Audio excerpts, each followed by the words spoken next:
हाय beautiful souls, नमस्कार, प्रणाम। Hope आप सब बहुत ही अमेजिंग है।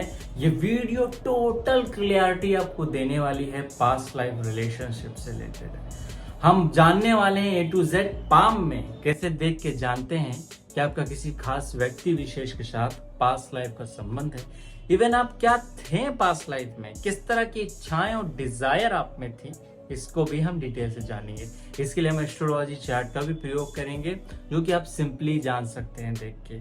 साथ में कुछ साइंस और सिम्टम्स हैं, अगर आप चार्ट नहीं भी देखना जानते हैं तो उन साइंस और सिम्टम्स को देखकर भी हम कुछ पूर्वानुमान लगा सकते हैं। जल्दी से वीडियो को शुरू करते हैं। अगर आप इस चैनल पर नए हैं, सब्सक्राइब वाले आइकन अवश्य क्लिक कर लें। ये वीडियो बहुत इंटरेस्टिंग होने वाली है, बहुत इंफॉर्मेटिव होने वाली। जल्दी इस वीडियो को शुरू करते हैं। तो दोस्तों, जब हम ट्विन फ्लेम्स की बात करते हैं तो मैं डिटेल से काफी बार डिस्कशन कर चुका हूँ। इसमें डीएम डीएफ एनर्जी के बारे में मैंने अलग अलग साइंस बताए हैं। अगर आपका किसी व्यक्ति के साथ पास्ट लाइफ रिलेशन होगा, ट्विन फ्लेम के सारे साइंस आपको डेफिनेटली मैच करेंगे। पहला है, उस व्यक्ति से बहुत इंटेंस अट्रैक्शन आपको महसूस होगा। इवन आपको रियलाइज होगा उस व्यक्ति को आप पहले से कहीं ना कहीं जानते ही हैं। यह अनुभव आपको अवश्य ही होगा। दूसरा है, उसका नाम, उससे जुड़ी कुछ ना कुछ चीजें, उसकी डेट ऑफ बर्थ या कुछ नंबर्स भी आपको दिखने लगेंगे। सिग्नोसिटीज इसे कहते हैं। सिग्नोसिटीज आपको कॉन्टिन्यूअसली होने लगेंगी और ड्रीम्स के माध्यम से, क्योंकि हमारा सब कॉन्शियस माइंड सब कुछ रिकॉर्ड करता है।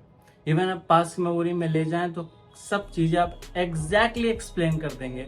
उस तरह आप पास्ट लाइफ की चीजों को भी एक्सप्लेन कर देंगे। मेरे पीएलआर सेशंस के दौरान पास्ट लाइफ रिग्रेशन में जब लोग कराते हैं तो जो पास्ट लाइफ में जाते हैं उनमें पास्ट लाइफ में जो भी उनका कर्मा है, जो भी उनके रिलेशन है, वो इस बर्थ में कहीं ना कहीं तो आते ही हैं, किसी ना किसी रूप में आते हैं। क्योंकि कर्मा एक दूसरे से अटैच रहते हैं, इमोशंस एक दूसरे से अटैच रहते हैं। दो लोगों के कर्मा और इमोशंस अगर अटैच हैं तो मैट्रिक्स प्लेन पे, माया के प्लेन पे ये जरूर फलित होते हैं।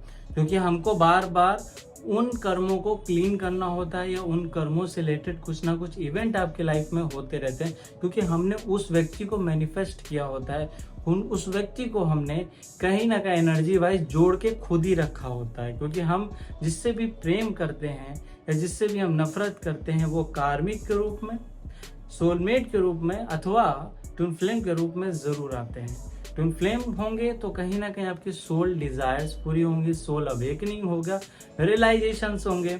कार्मिक होंगे तो यहाँ पे एक दूसरे की एनर्जीज मैच ना करने के कारण यहाँ भी एक दूसरे को पहचान जरूर लेंगे और हो सकता है सिग्निसिटीज भी हो, आप एक दूसरे के लाइफ में आ जाएं, लेकिन at the long period of time एक दूसरे को कहीं ना कहीं हर्ट प्रोवाइड करते हैं। क्योंकि यहाँ पे एक दूसरे की एनर्जीज आपकी बिल्कुल भी मैच नहीं करती है। सोलमेट कनेक्शन बहुत सारे तरीके के हैं, बहुत सारे लोग हैं जो आपस में सोलमेट्स हैं या ट्विन रहे हैं। तो अगर उस केस में एक दूसरे की हेल्प करना, एक दूसरे को गाइडेंस करना, एक दूसरे को कुछ ना कुछ सिखाने के पर्पस से ये चीज़ें ज़्यादा बेहतर होती हैं। तो ये चीज़ें यहाँ पे होती हैं। अगर इसके साथ ही हम पाम में चीज़ों को देखें या एस्ट्रोलॉजी की चार्ट में देखें तो आप इन पॉइंट्स को जरूर देखिएगा, तभी आप श्योर हो सकते हैं।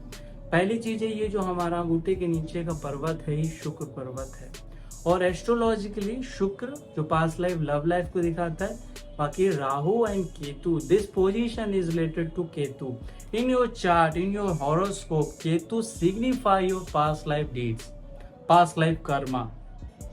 साथ ही आपका असेंडेंट, आपको जो असेंडेंट लॉर्ड है, आपके जो लग्नेश हैं, लग्नेश ये दिखाते हैं आपने पर्टिकुलर लग्न में क्यों जन्म लिया है। क्योंकि वही आपकी डीप डिजायर है, पास्ट लाइफ डिजायर है, और वही डिजायर्स आपके पूर्व जन्मों में होती है। जैसे मैंने बताया कि इस तरीके से अपने पूर्व जन्मों की डिजायर को जान सकते हैं।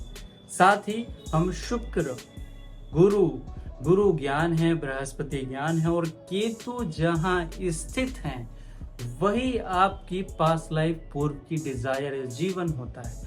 जिस भी राशि, जिस भी भाव, जिन भी ग्रहों के साथ, जिन भी ग्रहों की दृष्टि में है वो निश्चित रूप से D1 चार्ट, D9 चार्ट और बाकी डिवीजन चार्ट में D30 चार्ट, D24 चार्ट में देख के आप एग्जैक्टली उसका पूर्वानुमान लगा सकते हैं और एग्जैक्टली जान सकते हैं। अगर ये चीजें आपको समझ में नहीं भी आ रही हैं तो पाम में भी सिंपली देख सकते हैं, this portion is related to Ketu. अगर केतु यहाँ पे बहुत ज्यादा लाइनिंग नहीं है, जिस हिसाब से यहाँ पे लाइनिंग है, मसली हुई है, ट्रायंगल का साइन है, त्रिकोण का साइन है, या रेक्टेंगुलर का साइन है, सर्कल है, या आपका मणिबंध जो यहाँ बन रहा है वो किस प्रकार से है, वो आपकी मनोस्थिति को दिखाता है, वो आपके पूर्व जन्म के जीवन को दिखाया। अर्थात आपका उल्टा हाथ, अगर आप एक गर्ल हैं, आपका लेफ्ट हैंड देखा जाएगा। साथ ही निष्क्रिय हाथ जो आपको पूर्व जीवन का हाथ है, आप कर सकते हैं जो अपने पास्ट लाइफ में किया, जो इस जीवन में आप कर रहे हैं वो अगर आप गर्ल हैं तो आपका लेफ्ट हैंड देखा जाएगा कि आप इस जीवन में जो कर रही होंगी वो लेफ्ट हैंड प्रदर्शित कर रहा होगा। अगर आप एक बॉय है, पुरुष हैं, तो आपका राइट हैंड जो आप इस जीवन में कर रहे हैं और जो आप में पोटेंशियल है वो आपका लेफ्ट हैंड है। उसमें केतु का प्लेसमेंट, केतु की स्थिति और रेखाओं को देखना बहुत जरूरी है। साथ ही Rahu, north pole and south pole, इन दोनों को बारीकी से देखना बहुत जरूरी है। अगर आपका किसी पर्सन के साथ पास्ट लाइफ लव रिलेशन है तो शुक्र को देखना आवश्यक है। जीवन रेखा को देखना बहुत जरूरी है कि उससे संयुक्त कौन सी रेखाएं हैं।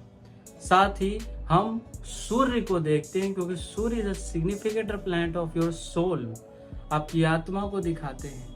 तो वहां पर सूर्य को देखना, सूर्य के साथ कौन सी रेखाओं का संबंध आ रहा है, किन रेखाओं का स्थिति वहां पहुंच रही है। इवन कुंडली में भी सूर्य किस अवस्था या स्थिति व राशि व किन ग्रहों की युक्ति में है, कौन से ग्रह उन्हें देख रहे हैं और कौन से नक्षत्र में हैं। इससे बहुत हद तक आप एग्जैक्टली जान सकते हैं कि पास्ट लाइफ का आपका कैसा कनेक्शन है, कैसे रिश्ते हैं और कैसे हम कंफर्म करते हैं। दो व्यक्तियों के बीच में अगर गहरा पास्ट लाइफ रिलेशन होगा, आपका इंटेंस अट्रैक्शन वहां पे अवश्य ही होगा, इंटेंस बॉन्ड होगा। एक दूसरे के बिना आप एक गाइडेंस के पर्पस से होगा, हो सकता है वो आपके टीचर, मेंटर, गुरु हो, आपको कभी कुछ सिखाया हो, इस वजह से भी आकर्षण होता है। दूसरा आकर्षण पार्टनर के रूप में, माता पिता के रूप में, बहन भाई के रूप में भी होता है, या फिर आप बहुत इंटेंस बॉन्ड, लव अफेयर होगा, तभी भी ये कनेक्शंस होता है। इसको देखने के लिए आपस में एलिमेंटल मैच करना बहुत जरूरी है। एलिमेंटल मैच करना, जब आप किसी कुंडली को दूसरी कुंडली से एलिमेंटल मैच कर देते हैं तो उसके तत्वों को आप जान जाते हैं कि उसका माइंडसेट आपके माइंडसेट से कितना मैच कर रहा है, उसके इमोशंस, उसकी अग्नि सामने वाले पर्सन से, अगर डीएम है वो, तो डीएफ से कितनी अग्नि मैच कर रही है। या फिर वो लोग सोलमेट हैं आपस में, तो अगर उसका सूर्य है तो सूर्य आपस में किन राशियों में बैठे हैं, एक अग्नि में है या जल में है या पृथ्वी में है। इन एलिमेंटल मैच से आप बहुत हद तक एक दूसरे की एनर्जी मैच कर सकते हैं। किसी व्यक्ति की जब एनर्जी मैच करेगी और कहीं ना कहीं एक दूसरे के जीवन में वो आए होंगे तो वहां पे सोलमेट या ट्विन फ्लेम कनेक्शन होगा। अगर एलिमेंटल मैच नहीं होगा, कुंडली मैचिंग में सिर्फ आपको गुण मंगल नहीं देखना होता है, आपको कंप्लीट हॉरोस्कोप कंप्रहेंसिव देखना है।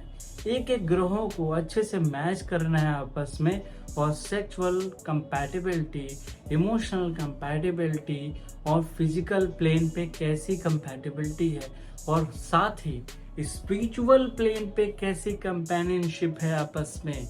इन स्थितियों का ज्ञान करके आप निश्चित रूप से पूर्व जन्म का आकलन कर सकते हैं और बहुत आसानी से आप विश्लेषण भी कर सकते हैं। और अगर इस मैट्रिक्स में बार बार आप जन्म ले रहे हैं, निश्चित रूप से आपको कुछ ना कुछ जरूर सीखना है, क्योंकि इन मैट्रिक्स से निकलना बहुत टफ है। अगर आप अपने लेसन्स को पूरा नहीं करेंगे तो इस माया के संयोग में फिर आएंगे और निश्चित रूप से उसी कर्मों को, उसी सोल पर्पसेस को बार बार रिपीटेशन में कंप्लीट करने के लिए जन्म लेंगे। तो अपने सोल पर्पस को रिमेम्बर करिए, उसे पहचानिए। अगर आप ट्विन फ्लेम जर्नी में हैं किसी के साथ, तो दोनों मिलकर एक दूसरे के पर्पसेस को पूरा करें, एक दूसरे के ऊपर काम करें, एक दूसरे को गाइडेंस दें। अगर सोलमेट कनेक्शन है आपस में तो एक दूसरे को गाइडेंस दीजिए, एक दूसरे को सपोर्ट करिए। वहां पे ईगो क्लैशेस आएगा तो आप फिर बॉन्ड लेंगे अपने कर्मों से मुक्त होने के